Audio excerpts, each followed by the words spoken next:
ऐसा कौन सा लेखक है जिसकी कहानी पढ़ते पढ़ते आप हंस भी पड़े, सोचने पर भी मजबूर हो जाए और अंत में महसूस करे कि समाज की सबसे बड़ी सच्चाई आपके सामने रख दी गई है।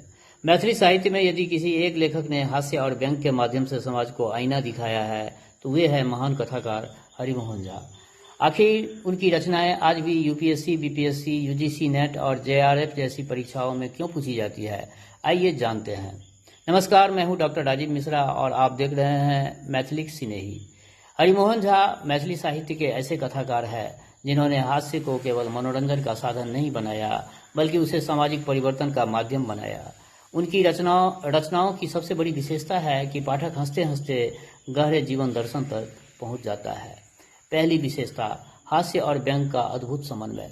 उनकी कहानियों में हास्य स्वाभाविक है और व्यंग अत्यंत प्रभावशाली है। वे किसी व्यक्ति पर नहीं बल्कि समाज की बुराइयों पर प्रहार करते हैं। दूसरी विशेषता, धार्मिक आडंबर और रूढ़िवाद पर प्रहार। धर्मक तत्व जैसी रचनाओं में उन्होंने अंधविश्वास, कर्मकांड और रूढ़िवादी सोच की तार्किक आलोचना की है। सबसे रोचक बात यह है कि उन्होंने धार्मिक श्लोकों और तर्कों के आधार पर ही धार्मिक आडंबर की कमजोरियों को उजागर किया। तीसरी विशेषता, मिथिला के सामाजिक जीवन का जीवंत चित्रण।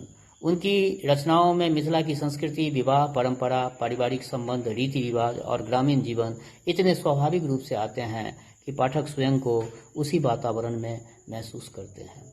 चौथी विशेषता, सरल, सहज और प्रभावशाली भाषा। हरिमोहन झा की भाषा शुद्ध मैथिली होते हुए भी अत्यंत सहज और प्रवाहपूर्ण है। कठिन विचारों को भी वे सरल भाषा में प्रस्तुत करते हैं। पांचवी विशेषता, चरित्र चित्रण की अद्भुत क्षमता। उनके पात्र केवल कहानी के पात्र नहीं लगते बल्कि हमारे आसपास के वास्तविक लोग प्रतीत होते हैं। यही कारण है कि उनकी कहानियां वर्षों से इतनी प्रासंगिक है।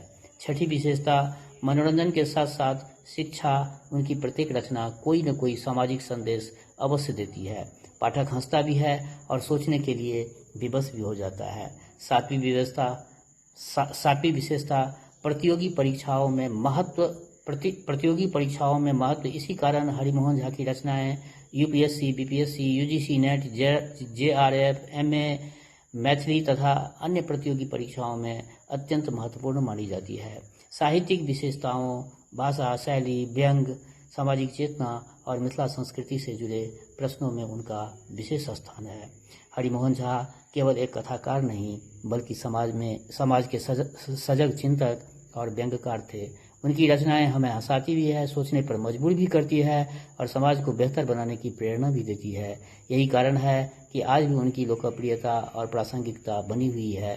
यदि आपको यह वीडियो पसंद आया हो तो लाइक, शेयर और कमेंट अवश्य करें और मैथिली साहित्य, यूपीएससी, बीपीएससी, यूजीसी नेट तथा जेआरएफ से जुड़े ऐसे ही महत्वपूर्ण वीडियो देखने के लिए मैथिली सिनेही यूट्यूब चैनल को सब्सक्राइब करना ना भूलें।